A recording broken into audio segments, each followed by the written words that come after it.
할렐루야. 오늘은 꿈꾸는 자라고 하는 제목 가지고 어린이 주일이에요. 그래서 꿈꾸는 자라고 하는 어떤 자가 꿈을 꾸느냐, 또 하나님께서 주시는 그 꿈은 무엇인가, 이런 제목 가지고 말씀을 나누면서 우리가 어린이에게만 해당되는 그것이 말씀이 아니라 어린이를 양육하는, 또 하나님 앞에 위탁받은 저희들로서 또 어떻게 그 어린이들을 우리가 잘 양육하고 또 그들이 잘 성장할 수 있도록 하나님께서 우리에게 부탁하셨기 때문에 그들을 잘 관리하고 하나님 앞에 하나님의 영광으로 올려드릴 수 있느냐, 이런 내용 가지고 말씀을 나누려고 합니다. 어린이 주일 하면, 또 어린이날 하면 우리가 잘 생각하는 게 뭡니까? 선물이라는 것이 있잖아요. 그렇죠? 부모님들이 평상시 잘한 것, 또 잘못한 것, 이것을 수치로 계산해 가지고 이제 그 선물을 어린이날에 얼마를 주겠다, 또 무엇을 사주겠다, 이렇게 약속을 하잖아요. 저 같은 경우에도 어렸을 때 가장 소원이 뭔가 하면은 크레파스를 가지고 싶었어요. 근데 우리가 이제 초등학교에 들어가게 되면 크레파스를 꼭 12가지 색, 제한된 그 색상이 좋은 것, 그러니까는 마음껏 그림을 그리고 싶어도 이 크레파스의 색상이 적어가지고 아쉬웠는데, 그래서 늘 마음속에서 18가지 크레파스를 살 수 있도록 하나님 도와주세요, 이런 그 주일학교 때 기도를 많이 한 것이 있습니다. 오늘 우리가 창세기 37장 5절부터 11절까지 말씀, 여러분들이 잘 아는 말씀이죠. 여기에 인물이 누가 나옵니까? 요셉이라는 인물이 나와요. 근데 요셉의 아버지는 누굽니까? 야곱이에요. 그래서 요셉이 참 어렸을 때부터 굉장히 이렇게 사고가, 창의력이 발달된 요셉이었습니다. 그래서 꿈을 꿨어요. 꿈을 꿨는데 어떤 꿈을 꿨는가 하면은 자기 형들에게 그 꿈 얘기를 해주는 거예요. 근데 그 꿈 내용이 이런 거예요. 밭에 가가지고 곡식을 이렇게 베가지고 단을 하나씩 묶었다. 근데 내가 요셉이 묶은 단은 가만히 있는데 형들이 묶은 단이 요셉의 단에게 와서 절을 하더라, 이런 꿈 이야기를 하는 거예요.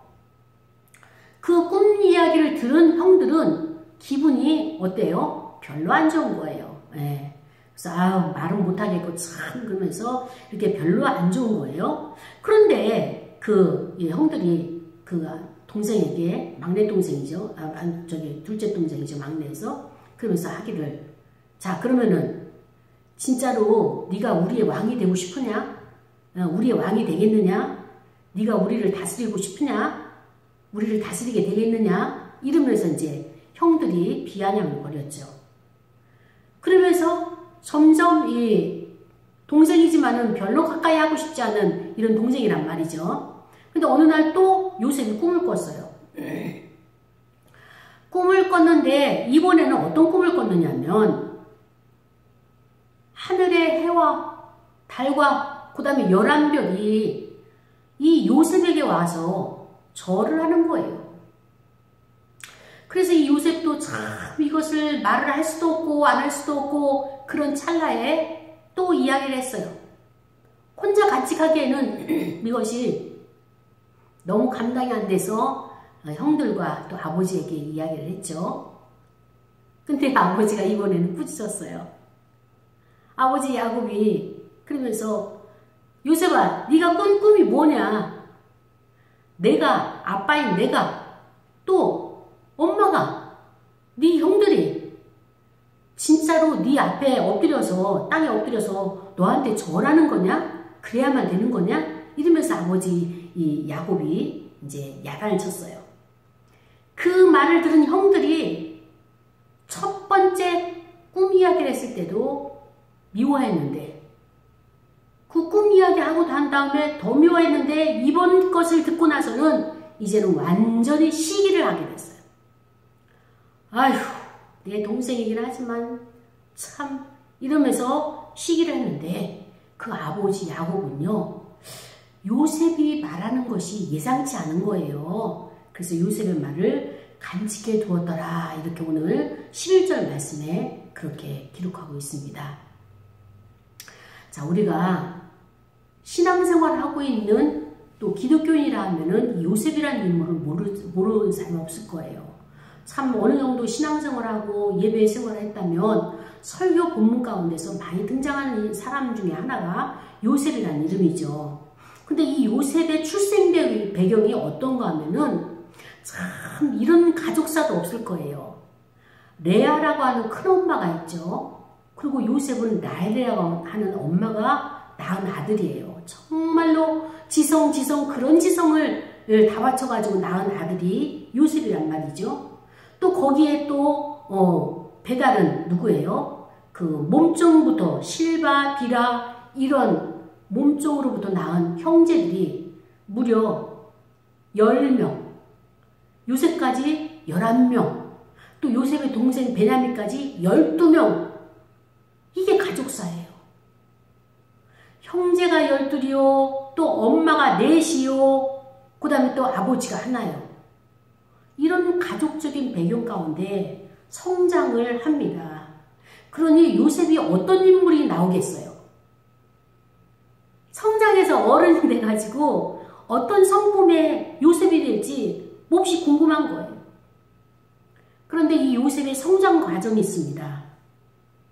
요셉은 아버지 야곱으로부터 사랑을 참 많이 받았어요.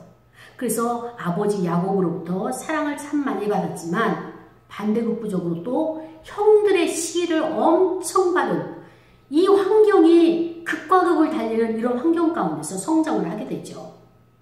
근데 형들이 이 요셉을 왜 그렇게 싫어할까? 왜 그렇게 미워할까? 근데 거기에는 여러 가지 좀 요인이 있어요. 어떤 요인인가 하면은 요셉하고 형들이 이렇게 목동, 들에 나가서 양들을 칩니다. 그래서 이 지역, 저 지역 다니면서 양을 치다가 그 다음에 이제 정말 오래간만에 집에 들어오게 되면 그동안에 있었던 일을 아버지한테 다 이야기를 하는 거예요, 요셉이.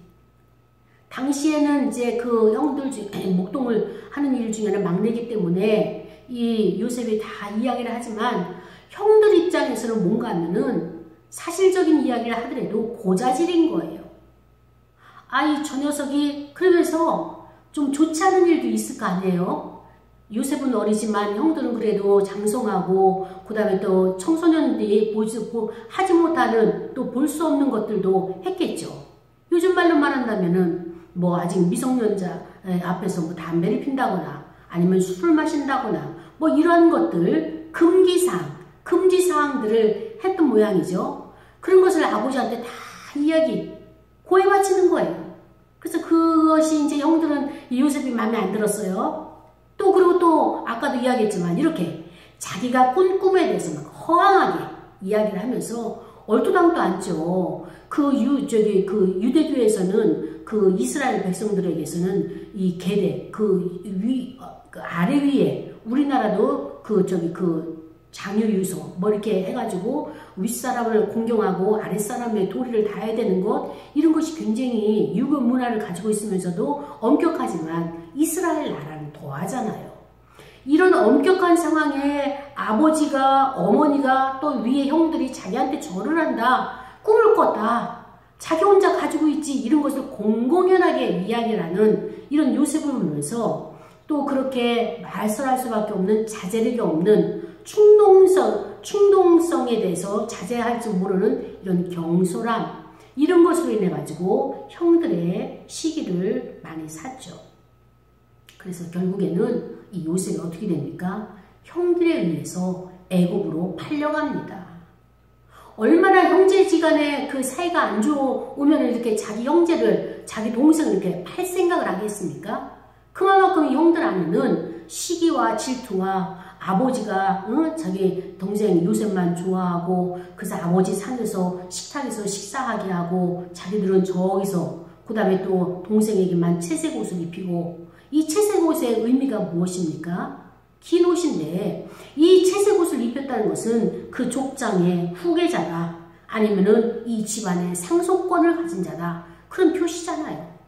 그 표시를 장남인 르벤도 아니고 어느 형도 아니고 이 요셉에게 그것을 주는 것을 보면서 형들 입장에서는 미래가 보장이 없어졌어요.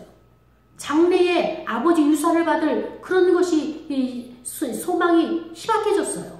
그러니까 동생이긴 하지만 참 그렇게 안 좋은 이런 상태가 된 것입니다. 그래서 결국에는 이 요셉이 형들에 의해서 애굽으로 팔려가게 되죠. 근데 가서 보니까 보디발이라고 하는 그 장군의 집에 있어서 종살이를 하는 거예요. 거기서 바당도 쓸고 그 다음에 또 거기서 성실하게 임무를 잘 감당하니까 이 보디발이 가정의 재반상을 다 맡기는 가정 총무 역할을 집사를 할 수 있도록 그에게 신분도 상승시켜주고 종의 입장에서는 가장 최고의 자리죠. 그리고 또 거기서 안전하게 거할 수 있도록 이런 편리를 많이 봐줬습니다. 그래서 거기서 잘 지내는가 싶었는데 불사 거기에 있는 그 아내 되는 보디발의 아내가 이 요셉이 17살 넘은 이 총각이 되니까 이제 뭐 유혹을 해가지고 이렇게 그를 유혹하려고 할 때 요셉이 도망을 가죠. 참 여기 가운데 이 요셉이 더 이상 종살이로 추락하는 것, 아버지 사랑을 받다가 종살이까지 추락하는 그것까지는 견뎌내겠는데 이제는 거기에 누명을 씌워가지고 성폭행을 당했다, 아니면 그 안주인을 갖다가 이렇게 겁탈하려고 했다 이러면서 그 증거물을 내놓으면서 억울하게 이제 요셉의 인생은 옥살이로 가게 된 것을 볼 수가 있습니다. 이 요셉의 직업이 목동이었다가 가정 총무였다가 이제는 옥중에 들어가서 이제 거기에 간수가 있는데 간수가 이 모든 재반적인 행정을 이 요셉에게 다 맡기는 어떻게 보면 간수의 1급 비서가 되는 그런 계기가 되는 거죠. 왜 이렇게 가는 곳곳마다 요셉이 이렇게 그 사랑을 받고 인정을 받았을까? 요셉의 성품 가운데 어떤 성품이 있습니까? 요셉은 굉장히 성실해요. 아버지 말씀에 순종도 잘할 뿐더러 또 요셉은 또 성실하고 또 형제에게 있어요. 형들을 찾으러 갔잖아요. 근데 형들을 찾으러 갔는데 거기 없고 세겜에 없고 형들이 도단으로 갔다. 그 소리를 듣고 나서 그 먼 길을 도단을 가서 그 형들을 찾았어요. 그래서 아버지가 준 그 음식을 갖다가 줌에도 불구하고 형들은 그 요셉을 보기 싫으니까 구덩이에 빠뜨려서 애굽에 가는 상인 미디안 상인들에게 그를 은 20을 팔고 그를 갖다가 팔아가지고 그가 종살이를 하게 되는 이런 환경이 그냥 휘몰아치는 이런 시간으로 가게 되는 것을 볼 수가 있습니다. 자, 우리는 요셉의 그 일생을 보면서 어떻게 이렇게 극과 극을 달릴 수 있을까? 여기에서 요셉은 많은 사람들을 만나게 되고 그리고 또 거기에서 이제 그들을 잘 섬겼어요. 꿈도 해몽도 해주고 또 어떤 일이 있었느냐, 힘들지는 않느냐, 옥중에 있으면서도 사람들을 대인관계를 잘 친밀감을 형성해서 넓히다 보니까 좋은 사람들을 많이 만나고 또 궁중에서 이제 왕궁 안에서 있었던 일들도 많은 소식을 듣게 되고 그렇게 함으로 말미암아서 많은 정보를 얻게 되죠. 근데 그 중에 어느 날 꿈을 꾸니까 술 맡은 관원장이 그 꿈 해몽을 해주고 나니까 하나님께서 이 사람을 다시 복귀를 시키겠구나. 하나님의 은혜가 있어서 이 사람을 바로왕이 다시 찾겠구나 라고 하면서 그 해설을 해주죠. 꿈에 대한 해몽을 해주죠. 그러고 나서 부탁을 합니다. 나는 억울하게 이 감옥에 들어왔습니다. 그렇기 때문에 다시 바로왕이 당신을 부르실 때 나를 좀 기억해서 이 억울한 감옥에서 나를 구출하고 나갈 수 있도록 나를 좀 기억해 주십시오 라고 그렇게 간청을 하는 이 요셉을 보게 됩니다. 그래서 나중에는 요셉이 그 바로왕의 그 꿈을 해몽해 주면서 해석해 주면서 또 나라의 문제점을 해결하면서 그 나라의 총리 대신까지 올라가는 이런 직업의 변천사를 보면서 우리는 왜 이렇게 극과 극을 달리는 인생을 살 수밖에 없는 요셉이었을까라고 하는 것을 가지고 우리가 한번 우리가 말씀을 상고해 봅시다.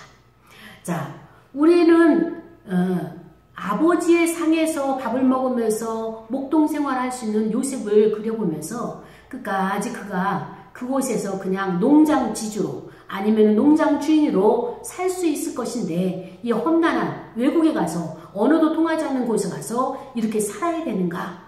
그 이유는 무엇일까? 라고 하는 것을 생각을 해본다면 우리는 그 요인이 두 가지로 볼 수가 있습니다. 두 가지 면으로 본다면 첫 번째는 무엇입니까? 외부적인 그 요인이 있을 때고 외면적인 동기가 있을 것이고 그 다음에 또 내면적인 동기가 있을 거예요. 자, 외면적인 동기를 본다면 무엇입니까? 아까도 이야기했지만 요셉은 아직 철이 없다 보니까 아직 청소년이고 어리다 보니까 형들이 하는 잘못된 것, 자기가 생각할 때 잘못됐다라고 판단하는 것, 잘못된 기준에 있다는 것, 이것을 모두 아버지한테 고자질을 해요. 이런 것이 이제 집안에 있다 보면 같은 생활하기가 어렵죠. 그것이 직장에 있어서도 참 힘든 상황인데 이런 외면적인 동기 때문에 애굽으로 팔려가게 된 동기가 되었고요. 두 번째는 뭡니까? 아버지의 편애가 심했어요. 예. 이 야곱도 참 그 아버지, 자기 아버지 이삭이죠. 이삭으로부터 편애가 심했잖아요. 아버지 이삭은 형 에서만 좋아했어요. 다만 거기에 리브가 어머니가 야곱을 보듬어서 그나마 이 정도 됐죠. 그런데 그것이 이 야곱에게도 그 기질이 물려져 있는지 내려왔는지 이 늦게 얻은 라헬을 통하여서 얻은 이 요셉이 이 야곱은 계속 마음에 쓰이고 그 다음에 또 정이 가고 사랑이 가는 거예요. 그래서 자기의 밥상에서 같이 식사를 할 수 있는 이런 특권을 요셉에게 허락을 하는 거죠. 또 다르게 본다면 어떻습니까? 야곱의 편에는 꼭 이제 라헬의 사랑하는 아내의 그 자식이라서 좋은 것도 있겠지만 또 어떻게 보면은 이 요셉이 반듯함이 있었던 것 같아요. 형들의 잘못하는 것을 그냥 넘기지 못하고 그것을 아버지한테 고자질했다는 소리는 뭐예요? 이 요셉 안에는 어렸을 때부터 이렇게 되고 안 되고 규범에 있어서 율법, 하나님의 말씀의 율법이 정확히 있기 때문에 저것은 올바르지 않은 것, 이것은 올바른 것라고 하는 그 잣대가 있기 때문에 아버지한테 그것을 이야기하지 않았을까? 그것을 이 야곱은 좋아 보였던 것 같아요. 그래서 그 형들 입장에서는 편하지만 아버지 입장에서는 당연한 것이라고 생각을 할 수 있는 그런 요인이 되겠죠. 그 다음에 또 외면적인 동기의 세 번째는 무엇이느냐? 요셉이 꾼 두 가지의 꿈이에요. 하나는 곡식단이 11곡식단이 절을 하더라. 또 하나는 해와 달과 11별이 절을 하더라. 이 두 가지 꿈을 통해 가지고 이 요셉의 가정에 머리가 요셉이다. 이런 것을 암시하잖아요. 그리고 또 뭡니까? 이런 모든 것이 자기의 중심적으로, 요셉의 중심적으로 이것이 일어나는 것을, 되어가는 것을 이 형들 입장에서는 미움과 시기로 발동해가지고 도저히 더 이상 너하고는 같이 살 수 없겠다 싶어가지고 아버지 없을 때 팔아버리는 거예요. 이게 결정적인 요인이 돼가지고 팔려가게 되죠. 요셉 입장에서는 얼마나 기구합니까, 이게. 아버지 한번 불러보지 못하고 생이별을 하면서 그리고 또 형들의 그 모든 미움을 한 몸에 받으면서 낯선 곳으로 팔려가야 되는 이 처참한 인생, 참 이게 기구한 인생이 되었죠. 이것이 외면적인 동기라면 또 내면적인 동기가 있어요. 내면적인 동기가 뭐냐? 바로 하나님의 섭리라는 거예요. 결국 마지막에 궁극적인 것은 하나님의 뜻이에요. 하나님의 섭리. 그래서 이 하나님의 섭리가 있어서 요셉이 애굽으로 팔려가게 되는 것입니다. 자, 요셉이 꿈을 꾸지 않았다면 아직 때가 되어지지 않았을 거예요. 요셉이 꿈을 발설하지 않았다면 요셉은 아직도 가정 내에서 아버지 사랑을 받고 있었을 거예요. 그런데 요셉이 꿈을 꿨죠. 또 그것을 또 이제 선포를 했죠. 그러니까 더 이상 이제는 가나안 땅에 부모의 가족 간에 있을 수 없어요. 왜? 하나님의 비전, 요셉을 통해서 행하시고자 하는 하나님의 비전, 하나님의 뜻을 선포하고 했고 드러냈기 때문에 이제부터는 하나님께서는 어떻게 하십니까? 그것을 성취를 하셔야 돼요. 하나님께서는 그것을 성취를 하시는 단계로 가기 위해서는 어떻게 되느냐? 요셉을 그 집안에 둘 수 없고 이제 환경을 옮기는 것을 볼 수가 있습니다. 이게 하나님의 계획이에요. 요셉이 나중에 우리가 아까도 이제 그 한번 이렇게 아까 이제 과정을 훑어봤지만 인생을 본다면 마지막에는 뭡니까? 그 나라의 총리가 되는 거예요. 총리 대신이. 하나님께서는 그 시대를, 그 나라를, 그 다음에 전 세계를 구하기 위한 이 지도자로 요셉을 세우기로 하나님의 계획이잖아요. 하나님의 섭리잖아요. 그렇다면 이제부터 요셉의 인생은 하나님의 계획 가운데, 그 섭리 가운데 계속적으로 그렇게 이끌어가는 겁니다. 자, 종살이를 들어갔어요. 생전해보지 않은 그 종살이, 집사, 이 일들을 감당하면서 아주 부지런하고 성실한 잘 감당하니까 하나님께서 훈련이 끝났어요. 끝나서 이제는 하나님의 계획은 여기서 끝났으니까 다시 옮겨야 돼요. 그의 훈련을 업그레이드 시켜야 돼요. 그런데요, 참 하나님의 섭리가 놀라운 것은 뭔가 하면은 종살이를 끝내서 이제 다음 단계의 훈련의 장소는 어딥니까? 네, 옥살이로 가잖아요. 감옥으로 가잖아요. 그러면은 이 종살이를 끝낼 때 아유 요셉아 너 수고했지? 애썼지? 아이고 애많이 썼네? 고생했네? 이렇게 칭찬과 위로를 해주시면서 옥살이로 옮겨주신다면 얼마든지 감당하죠. 뭐가 힘들겠어요? 하나님이 나와 함께 하시는데 하나님이 나와 함께 하신 것을 확증해 주시고 위로해 주시고 일일이 간섭하시는데 힘이 나죠. 어려운 것이 아니에요. 그런데 하나님은요. 종살이 졸업장을 띄자마자 옥살이 단계로 옮기면서 어떻게 했습니까? 덤태기를 싹 씌우는 거예요. 하지도 않은 그 아내를 유혹했다. 성추행했다. 성폭행했다. 안 했어요. 성추행도 안 했고 성폭행도 안 했어요. 그런데 어느덧 그의 누명은 뭘로 됐습니까? 그 보디발의 부인, 장군의 부인을 겁탈하려고 하다가 달려들다가 이렇게 거도까지 증거물이 있는, 확실하게 증거물이 있는 이런 상태를 만들어 놓고 그는 감옥으로 보내지는. 참 이때의 그 요셉의 입장이 어떻겠습니까?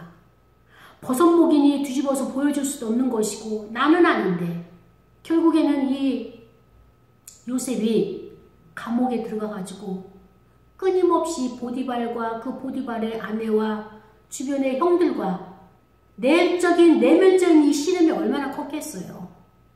그러면서 하나씩 그 문제를 해결해 가는 거예요. 용서하고 또 용서하고 더 용서하고 더 용서하고 끊임없이 그 용서의 작업을 거기에서 그 감옥 안에서 홀로 있으면서 하나님과 독대하면서 하나님은 나를 보고 계시지. 언젠가 나의 억울함을 풀어주실 것이지. 하나님은 지금 나와 함께 하시지. 나는 지금 하나님 앞에서 코람데오의 삶을 살고 있지. 이 시간은 바로 하나님의 때, 하나님의 시간, 하나님의 카이로스가 언젠가는 나에게도 올 날이 있을 거야. 그날을 기다리면서 전적으로 하나님을 의지하면서 하나님을 신뢰하면서 이 하나님을 바라보고 나아가는 이 하나님은 보고 계신다. 이 믿음, 이 신뢰 이것 가지고 나가는 요셉이잖아요. 그래서 하나님께서 한 단계 졸업하고 다음 단계로 업그레이드 훈련시키기 위해서 우리를 위로해 주는 것이 아니라 하나님은 여지없이 잊지도 않은 것을 과감하게 아주 그 뒤를 돌아보지 않도록 단절시키는 방법을 사용하시는 것을 볼 수가 있습니다. 요셉도 이렇게 그 제목을 뒤집어 쓰여서 감옥에 가는 것처럼 모세도 마찬가지예요. 애굽에서 왕궁에서 40년 있으면서 거기에 궁중에 그 예법을 배우고 언어를 배우고 그 다음에 법을 배우고 정치를 배우고 이 모든 것을 배우고 있었지만 그럼에도 불구하고 하나님께서는 그를 살인자를 만드셔서 광야로 미디안 광야로 그를 내보셨어요. 그가 이 왕궁에 미련을 갖지 못하도록 다시는 돌아오지 못하도록 하나님의 방법은 이거예요. 우리 어린이들이 성장하면서 공부를 하면서 공부하는 과정에서 이런 일을 당하든지, 아니면 직장에서, 성장해서 직장 생활을 하면서 이런 일을 당하든지, 아니면 더 나이가 들어서 인생에서 이런 일을 당하더라도 낙심하지 말고, 낭망하지 말고, 포기하지 말고. 왜? 하나님께서 때로는 내가 하지도 않은 일, 또 내가 할 수도 없었던 것을 한 것처럼 억울함을 당할 때, 누명을 씌워질 때가 있다는 것을, 이것을 하나님께서는 우리에게 알려주시는 겁니다. 우리가 그렇게 억울함을 당하지 않게 되면 뒤를 돌아보고 모세가 애굽 그 왕실을 그리워하고 또 가고 싶어하는 이런 것을 아예 사전에 하나님께서 싹을 자르듯이 요셉도 마찬가지예요. 보디발에게 인정받았죠. 거기에서 저 총리가 되기까지, 총무가 되기까지 그 같은 그 위치에 있는 사람들에게 또 신뢰를 받았죠. 사랑받았어요. 그것을 또 미련을둘까봐 하나님께서는 여지없이 그냥 잘라서 그 감옥으로 보내시는, 이것이 하나님 아버지의 마음이라는 것을 볼 수가 있는 것입니다. 이렇게 함으로써 하나님께서는 요셉을 향한 하나님의 뜻이 있어요. 그 뜻이 무엇입니까? 생명의 부양자. 우리 인간은 몰라요. 앞으로 어떤 일이 일어날지 몰라요. 그러나 이 나라 가운데 큰 가뭄이 7년 동안 있을 것이고, 그것을 누가 이것을 해결할 것이냐. 누군가 이 문제를 해결할 지도자를 만들어야 되는데 지도자 감이 없는 거예요. 감이 없어서 하나님께서 그 감을 어때요? 요셉을 미리 하나님이 섭리하시고 그를 이 땅에 보내주시고, 그리고 생명의 부양자로 그를 만들어 가시는 과정이에요. 요셉이 요셉 되기까지는 어떤 것이 있습니까? 첫 번째, 하나님께서 계획을 하셨죠. 그리고 요셉에게 꿈을 주셨어요. 비전을 주셨어요. 너는 예사로운 사람이 아니다. 너희 아버지와 어머니 뻘도 형제들도 다 너에게 절을 하는 그런 위치에 설 사람이야. 그러면서 여기에 대한 자존감을 하나님께서는 계속적으로 그 요셉에게 꿈을 통해서, 이 비전을 통해서 부어주셨어요. 그리고 또 그것을 계속적으로 그 어려운 시기를 포기하지 않고, 자살하지 않고, 낭망하지 않고 견뎌낼 수 있도록 그 자원이 어디서 나왔느냐? 바로 아버지 야곱의 사랑이에요. 야곱이 그를 정말로 특별하게 대우해주고, 특별하게 아버지 사랑해서 밥을 먹으면서 같이 그 밥상머리의 교훈, 그 다음에 또 밥상머리에서의 그 아버지의 그 눈빛, 그 사랑, 이것이 17년 동안에 요셉이 받은 것을, 그걸 가지고 평생을 가는 것을 볼 수 있지 않습니까? 하나님은 이겁니다. 항상 모든 사람들에게 똑같이 많은 것을 공급하는 것이 아니라 시기적으로 다 다른 거예요. 분야적으로 다른 겁니다. 그렇기 때문에 하나님이 공평하시다는 거예요. 요셉이 그런 고생을 할 줄, 아니 이 형들 중에서 요셉만큼 이렇게 고생한 형들이 있습니까? 얼마나 고생을 많이 했어요. 생전 안 해보던 그 종살이에서부터 시작을 해가지고 그 13년 동안의 그 종살이, 옥살이를 오간 이 요셉의 이 고생, 이것을 견뎌낼 수 있는 자원이 요셉 안에서 나올 수 있는 것은 바로 아버지의 사랑이고, 그 다음에 또 채색 옷을 입혀준 어머니의 사랑. 아버지는 어떤 것을 줬습니까? 신앙의 유산을 물려준 거예요. 요셉에게 신앙의 유산을 물려줬어요. 어떻게 물려줬어요? 이 야곱이 밧단아람으로 갈 때에 정말로 막막했어요. 나이는 70이 넘었지만 밧단아람으로 가야 되는 이 인생길을 가면서 하나님 앞에 기도했어요. 하나님, 나를 보장시켜 주십시오. 나를 다시 이 땅으로 올 수 있도록 해주신다면 하나님 앞에 11절 드리겠습니다. 여기에 베델에 하나님의 전을 짓겠습니다. 그 다음에 또 하나님 앞에 이렇게 약속을 3가지를 했잖아요.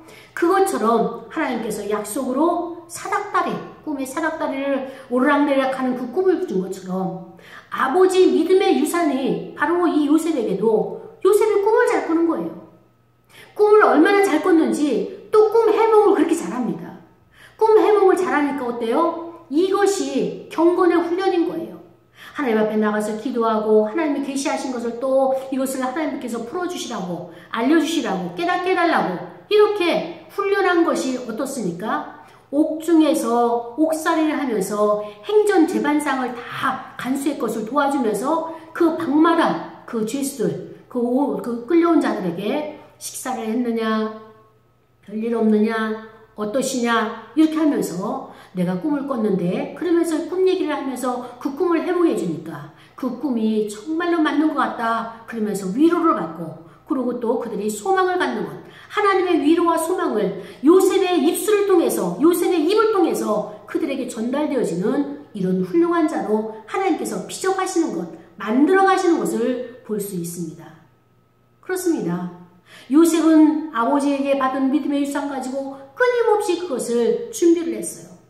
꿈을 꾸고 해몽을 하고 꿈을 꾸고 해석을 하고 나는 이런 생각을 가지고 있는데 하나님은 이런 관점에서 구속사적인 관점에서 어떤 생각을 갖고 계실까 어떻게 이것을 보고 계실까 이렇게 이것을 계속 다듬다 보니까 그것이 요셉의 지팡이가 되게 된 것입니다.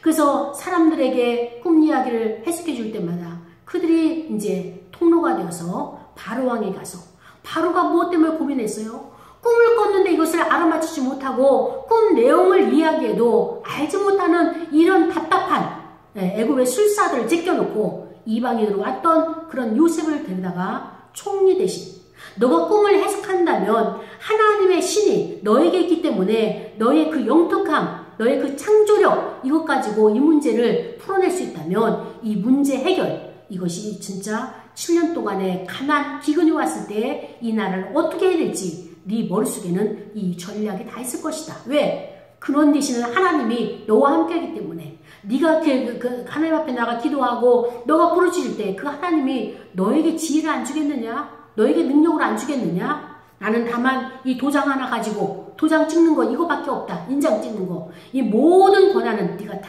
가져 행하라.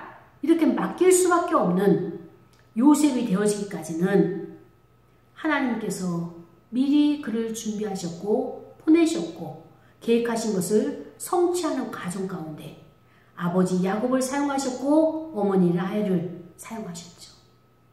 또 그 형들도 이 아버지의 그 편애에 너무 억울해하면서도 시기와 질투로 이 동생을 이제 그 사지로 몰아냈지만 하나님께서는 그것까지도 선으로 사용하시는 하나님의 구속사의 성취를 위해서 그것을 하나님께서 사용하시는 것을 도구로 사용하시는 것을 보면서 그렇습니다. 우리가 환경이 어렵고 힘든 애 어쩐 애 하더라도 중요한 것은 무엇이에요? 하나님이 함께 하시고 하나님이 그 환경을 만들어 가시고 그 하나님께서 이 환경을 다스리신다는 거예요. 이것만 알기만 한다면 우리는 포기하지 않을 수 있는 것입니다. 사랑하는 여러분, 오늘 말씀을 통하여서 우리가 자녀들에게 어떻게 해줘야 될 것이냐, 우리 자녀가 살아가는 데 있어서 어떤 것으로 우리가 부모 역할을 해줘야 될 것이냐, 아이들에게 적성검사를 해서 그의 재능을 발견해서 해주는 건 중요하죠. 그런데 요즘 아이들은요, 할 수 있는 게 없어요. 그럼 하고 싶은 것이 뭐냐? 하고 싶은 것도 없어요. 그럼 좋아하는 게 뭐냐? 게임이요, 인터넷이요, 핸드폰이요. 이렇게 저기를 할 수 있는 이것을 하기 때문에 좋아하는데, 그럼에도 불구하고 그런 것은 미래를 보장하고 저들을 이끌어갈 수가 없어요. 그렇기 때문에 이 아이들의 재능을 발견시켜서 그 진로가 막히지 않도록 해줘야 됩니다. 그리고 재능이 발견되지 않으면 어떻게 해야 합니까? 그때부터는 연마를 해야 돼요. 연마가 뭐예요? 훈련을 해야 돼요. 훈련이 어떤 것입니까? 그 분야에 10,000시간, 10,000시간을 투자를 해야 돼요. 10,000시간을 투자를 하게 되면 그때에서 그 분야의 전문가가 되죠. 또한 그 분야의 매니아라고 할 수가 있는 것입니다. 우리가 어린이 주일을 맞이해서 이 어린 생명들에게 어떻게 됩니까? 하나님이 요셉을 훈련한 것처럼 우리 부모 입장에서도 이 어린아이들에게 훈련을 시켜야 돼요. 그 훈련이 뭐예요? 첫 번째로 영적인 훈련이 있어야 돼요. 영적인 훈련이 경건의 훈련인 것입니다. 요셉은 아버지의 믿음을 유산을 삼아가지고 계속적으로 아버지가 없는 환경 가운데서도 기도하면서 하나님의 끈을 놓지 않는 것처럼, 하나님께서 그를 간섭하신 것을 알고 믿고 의지한 것처럼 이런 영적인 경건의 훈련이 있어야 돼요. 이게 능력인 것입니다. 두 번째로는 어떤 훈련입니까? 혼적인 훈련이에요. 이 훈련은 뭡니까? 건강한 가치관을 갖는 거예요. 건강한 가치관. 예, 국가관을 가져야 되죠. 세계관을 가져야 되죠. 자기의 인생관을 건강하게 가져야 되는 이런 혼적인 것도 정서적으로도 이렇게 안정된 이런 훈련이 되어줘야 되겠고, 또 육적인 훈련이 있어야 돼요.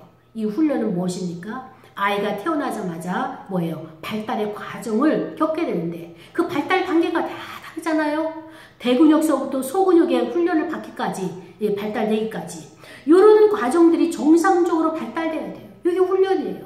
그러기 위해서는 달리기도 하고, 그 다음에 뒹굴기도 하고, 그 다음에 거기에 따른 이런 것들이 훈련이 되어서 하나의 성인으로 나라와 민족을 위해서, 또 하나님 나라를 위해서 쓰임받을 수 있는 인격으로 세워져야 되는 것이 바로 이것이 우리 부모의 역할이고, 우리 선배들의 역할이고, 이것을 해야 될 역할이라고 볼 수 있습니다. 자, 우리 자녀들에게 물려주지 말아야 될 유산이 있어요. 그것이 무엇이냐?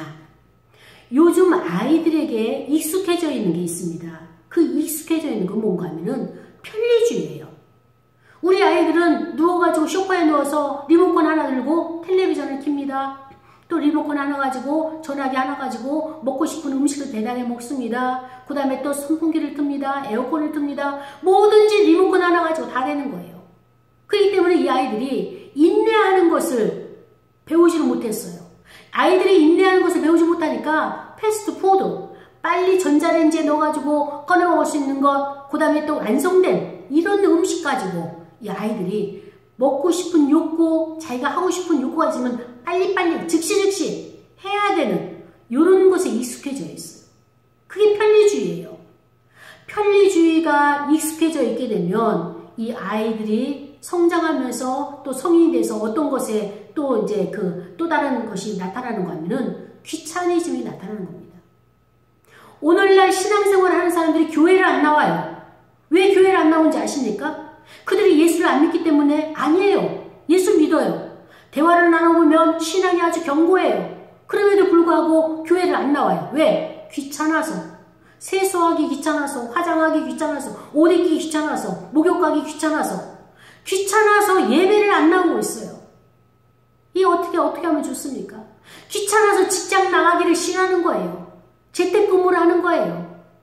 그래서 배달해서 먹는 것 그 안에서 다 해결하고 밖에를 안 나가려고 하는 거예요. 이런 편리주의는 바로 귀차니즘을 만들어냅니다. 귀차니즘이 더 더해지게 되면 어떻게 됐습니까? 폐쇄적인 사고가 되는 거예요. 그 폐쇄적인 사고가 무엇이에요? 사이코패스를 만들어내는 요인이 된다는 말이죠. 그렇기 때문에 우리가 자녀들에게 물려주지 말아야 될 것은 편리주의 아닙니다. 때로는 땀을 흘려야 돼요.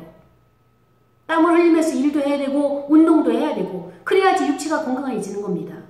귀찮으면 남을 섬길 줄 알아야 돼요. 요셉이 어떻게 출세했어요? 옥중에서 다 남을 섬겼잖아요. 하나님이 그를 왜 고자질을 하는 그 요셉을 종살이 시키고 옥살이 시킨 줄 아십니까?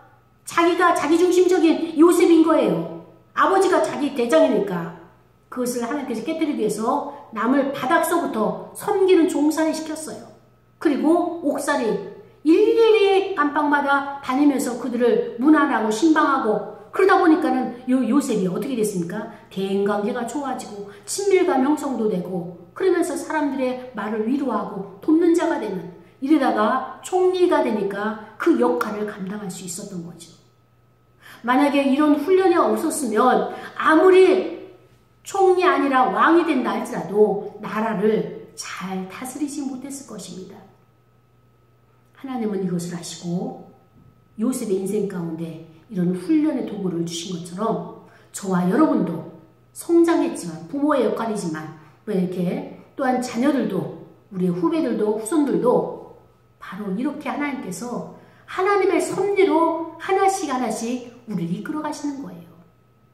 내가 원한다고 내가 그것을 할 수도 있는 것도 아니고 또 할 수도 없어요. 하나님의 섭리와 경륜 가운데 우리 인생이 사라져 가는 겁니다.